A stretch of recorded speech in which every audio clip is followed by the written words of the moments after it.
जुर्म के स्याह साए में लिपटा एक और दिन, खौफ की लाल तहरीर लिखती एक और तारीख, गुनाहों की तफसील लेकर आई एक और रात। कितने गुनाह, मुख्तलिफ वारदात, अंजाम सबका एक, बस एक सुराग और जालिम खल्लास। जो मैं जानती कि प्रीत करे यार तुम्हारे लिए शादी शादी सब कुछ है क्या यार? ढिंडोरा पीटती कैसा लग रहा है? और क्या करेगा मेरे को? फ्रॉड करेगा और मजे लूटेगा। ढिंडोरा पीटती कहती प्रीत न करियो। क्या सोच रहे हो? कुछ नहीं यार, बस यही सोच रही हूँ कि कब तक हम लोग ऐसे चोरी चोरी मिलते रहेंगे। जब तक हमारे घर वाले यार शादी के लिए तैयार नहीं हो जाते। और अगर वो लोग तैयार नहीं हुए तो? तुमको इस दुनिया से कहीं दूर ले जाऊंगा जहाँ सिर्फ मैं और तुम हो। सच? सच।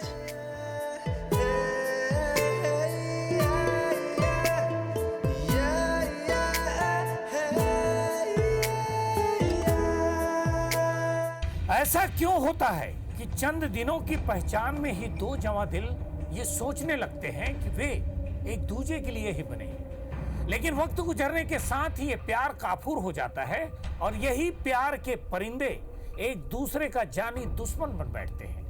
आज की कहानी भी एक ऐसे प्रेमी जोड़े की है जिसमें प्यार, इश्क और मोहब्बत के साथ नफरत और जुर्म भी है।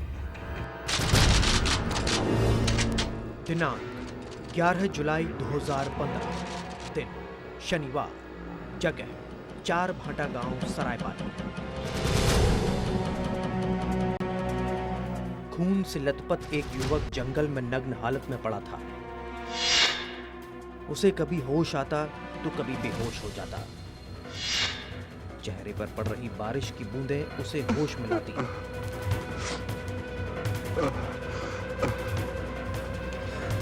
बचाओ, कोई है? वो मदद के लिए लोगों को पुकारता और फिर बेहोश हो जाता।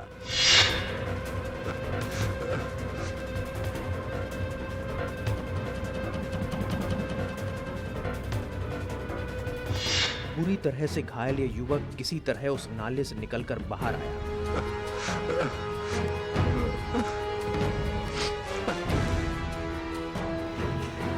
बचाओ,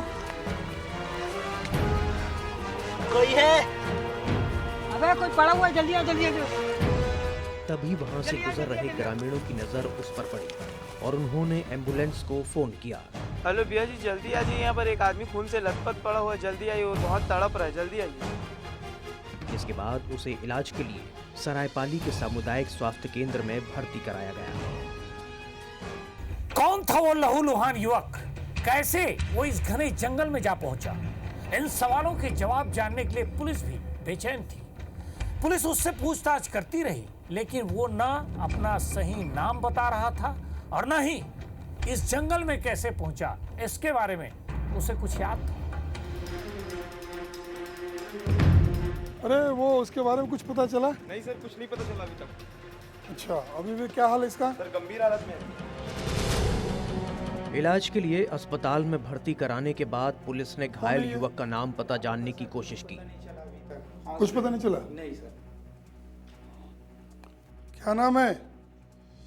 नाम बता। Diamond paper. तो फिर नाम क्या है? क्या हुआ तेरे साथ? लूट लिया मेरे को, लूट लिया। किसने लूटा? क्या नाम है तेरा? पैसे भी लूट लिया। पैसे कौन लूटा?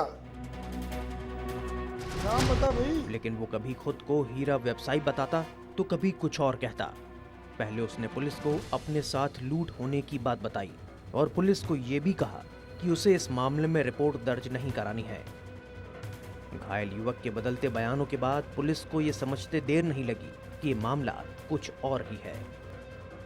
शुरुआती पूछताछ में पुलिस युवक से बस इतना पता लगा पाई कि घायल युवक जांजगीर चांपा के तानौत गांव का रहने वाला है और उसका नाम विजय साहू है। इस जानकारी के बाद पुलिस ने जांच शुरू की तो पता चला कि वो किसी से मिलने के लिए रायपुर आया था और उसके बाद वो रहस्यमय तरीके से लापता हो गया। विजय क्यों खुद को हीरा व्यापारी बता रहा था? क्या उसके सिर पर नशा सवार था या फिर कुछ राज ऐसे थे जिन्हें वो छिपाने की कोशिश कर रहा था। पुलिस को जल्द ही इन सभी सवालों के जवाब मिल भी गए, जिन पर से खुद विजय ने पर्दा उठाया। होश आ गया है। कैसे हो? सर ठीक हूँ सर। मैं ये सब कैसे हुआ? सर मैं जयपुर आया हुआ था अपनी दोस्त गीता के यहाँ से, उससे मिलने आया हुआ था सर, वो बुलाई थी। और कुछ याद आ रहा है? रास्ता? इलाज के बाद जब घायल युवक सामान्य स्थिति में आया तब उसने पुलिस को बताया कि उसकी प्रेमिका ने उसे फोन कर रायपुर बुलाया था और अपने किराए के मकान में लेकर गई थी। यहाँ वो दोनों कुछ घंटे साथ रहे, तभी उसकी प्रेमिका ने उसे एक गिलास दूध पीने के लिए दिया और उसके बाद उसे कुछ याद नहीं।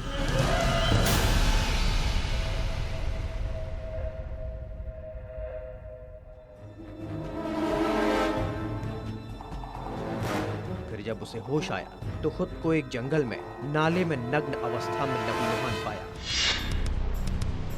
विजय की सामान्य स्थिति में आने के बाद दिए गए बयान के आधार पर पुलिस ने बारीकी से पूरे मामले की जांच शुरू की और घटना के एक हफ्ते बाद एक युवती सहित 2 लोगों को गिरफ्तार कर लिया। अरे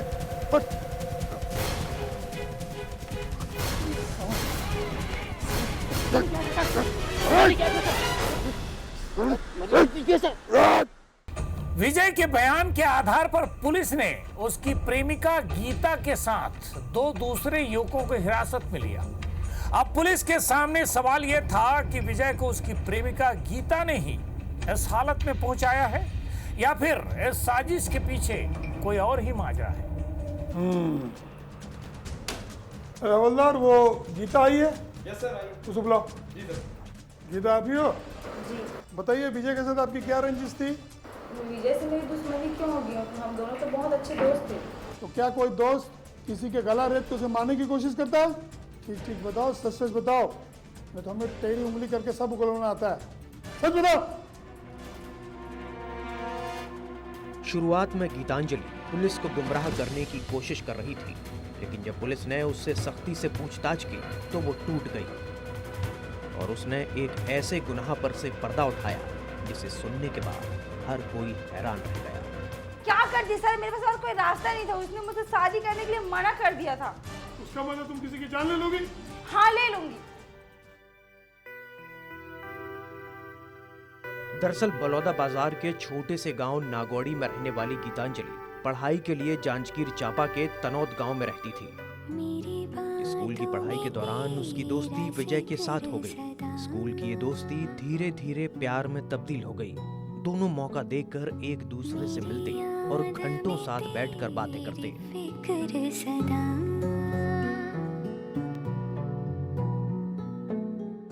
मैं जो भी हूँ तुम ही तो हो,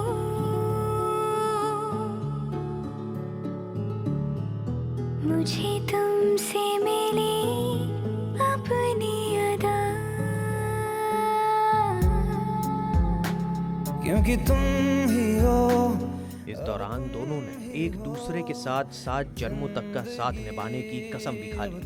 इसके बाद तो दोनों ने शर्म और हया की सारी सीमाएं लांघ दी और उनके बीच शारीरिक संबंध भी बन गए। मेरी आशिकी अब तुम ही हो। फिर एक दिन एनएम की पढ़ाई करने के लिए गीतांजलि रायपुर चली गई और विजय भी एक सरकारी डॉक्टर के पास काम सीखने लगा।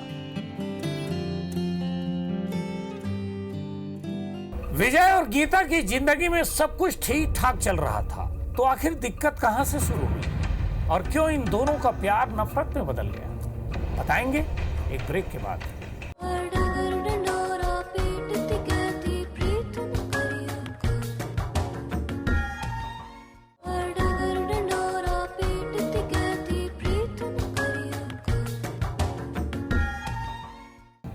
स्कूली दोस्ती में अब वक्त गुजरने के साथ दरार आने लगी थी। विजय जहां गीता से महज जिस्मानी रिश्ते रखना चाहता था, वहीं गीता अपने इस रिश्ते को एक नाम देना चाहती थी और वो चोरी छिपे चल रहे इस इश्क को पूरी दुनिया के सामने लाने को उतावली थी। अरे यार तुम्हारे लिए तो बस शादी ही सब कुछ है यार। विजय और गीतांजलि की जिंदगी में तकरार तब शुरू हुई जब इनके लंबे रिश्ते के बाद गीतांजलि ने विजय पर शादी के लिए दबाव बनाना शुरू किया। लेकिन विजय दोनों का करियर सेटल होने का बहाना बनाता रहा। लेकिन बाद में इसी बात को लेकर दोनों के बीच अक्सर झगड़े होने लगे। मुझे कुछ नहीं पता, बस मुझे शादी करनी तो करनी, शादी करनी क्या के यार बाद तुम? में काम करेंगे और दोनों घर गृहस्थी संभालेंगे। तुम्हारे लिए शादी ही सब कुछ है, शादी के अलावा और कुछ नहीं है। जब देखो शादी शादी करते रहती हो। अभी नहीं कर सकती या करना नहीं चाहती तुम? नहीं Final कर कुछ सकता, नहीं। नहीं कर सकता यार शादी। आखिर में विजय ने कुछ ऐसा कह दिया जिससे गीतांजलि की रूह कांप गई। छोड़ो यार, तुमसे तो बात करना ही बेकार है। विजय के इनकार करने पर गीतांजलि ने मन ही मन उससे बदला लेने की ठान ली और उसने एक दिन अपने प्रेमी विजय को रायपुर बुलाया और अपनी बीमारी का हवाला देते हुए रास्ते में विजय से नींद की गोलियां लाने के लिए कहा। हेलो। हेलो। हाँ विजय, क्या कर रहे हो यार? कुछ नहीं यार, थोड़ा सा काम था गीता, उसको निपटा रहा हूँ। तुम्हारी बहुत याद आ रही है यार। मुझको भी तुम्हारी बहुत याद आ रही है यार। रायपुर आओ ना, मिलते हैं। तुम बुला और मैं ना हूँ, कभी ऐसा हो सकता है क्या? और सुनो ना, आओगे ना तो 2-4 दिन की गोलियां भी ले आना। आजकल ना मुझे नींद नहीं आती है। मेरी याद में तुमको नींद नहीं आ रही है? धोखा तो नहीं दोगे ना? ठीक है, मैं लेते आऊँगा। Okay bye, I love you. Love you too. Bye. आने तो दो, फिर बताती हूँ। धोखेबाज कहीं का।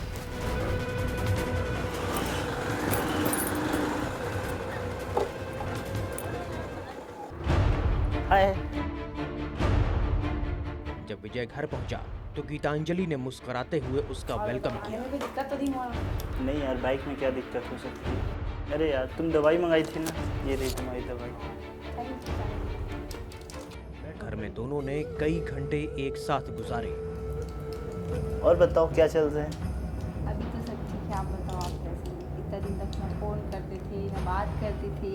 पहले तो घंटों भर मोबाइल में लगे रहते थे, रात भर बात करते थे। अरे यार, अब टाइम नहीं अब- मिल पाता है यार।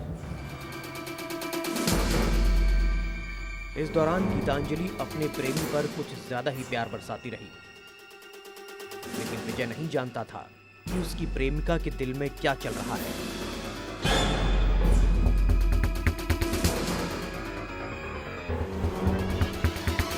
बातों ही बातों में उसने दूध के गिलास में वही नींद की गोलियां डाल दी जो विजय उसके लिए लेकर आया था।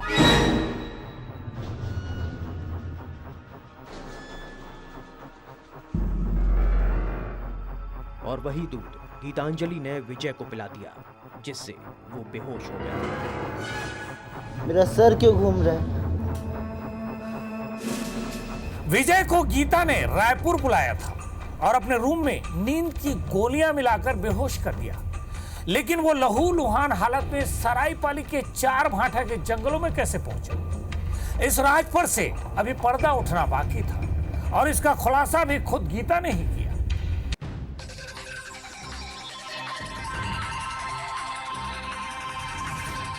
हेलो। हाँ गीता। हेलो सेठ कुमार, कहाँ हो? कब से कॉल कर दी हूँ, नंबर ही नहीं लग रहा था। मैं बस घर से निकल रहा था। अरे कुछ काम है, जल्दी आ जाओ। क्या अभी? आ रहे हो ना?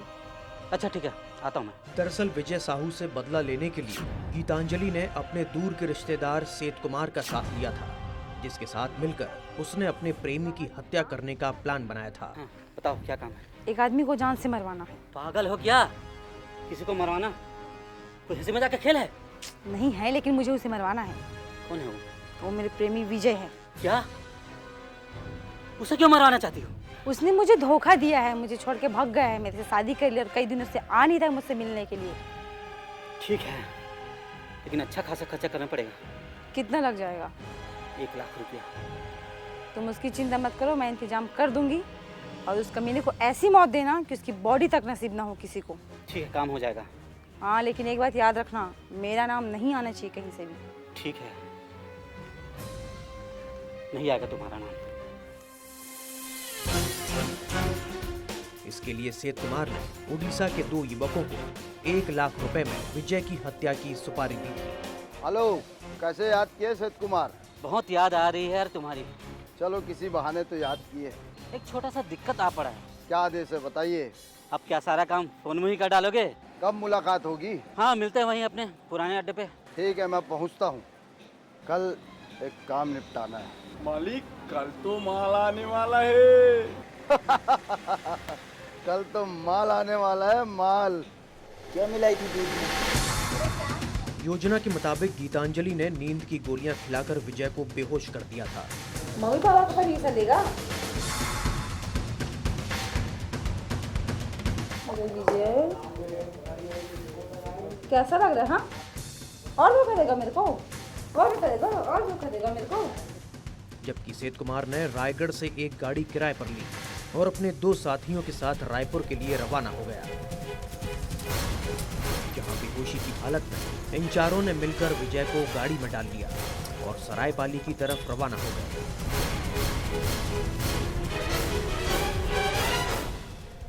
प्लानिंग के मुताबिक गीतांजलि पिथौरा में उतर गई, जबकि उसने बाकी लोगों को विजय के साथ आगे रवाना कर दिया। प्रेमिका रास्ते में उतर गई और उसने अपने प्यार को उन जालिमों के हाथों में सौंप दिया, जिनके हाथ उसका गला घोटने के लिए बेताब थे। चलती कार में फिर क्या हुआ विजय के साथ, बताएंगे ब्रेक के बाद।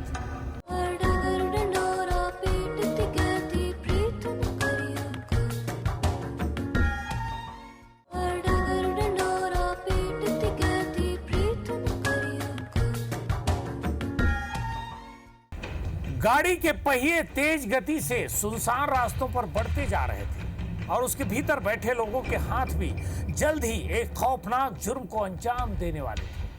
फिर वो वक्त भी आ गया जब गुनहगार अपनी मंजिल तक पहुंच गए।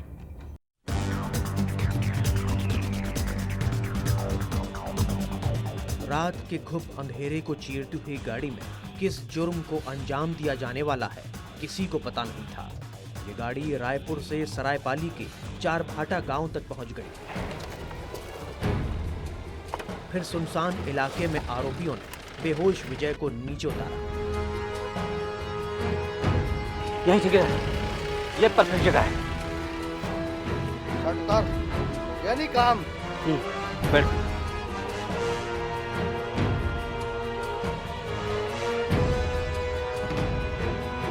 और एक धारदार चाकू से उसका बेरहमी से गला रेत दिया। हो गया, हो गया।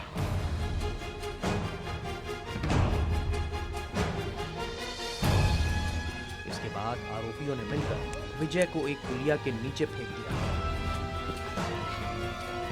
और सभी मौके से फरार हो गए।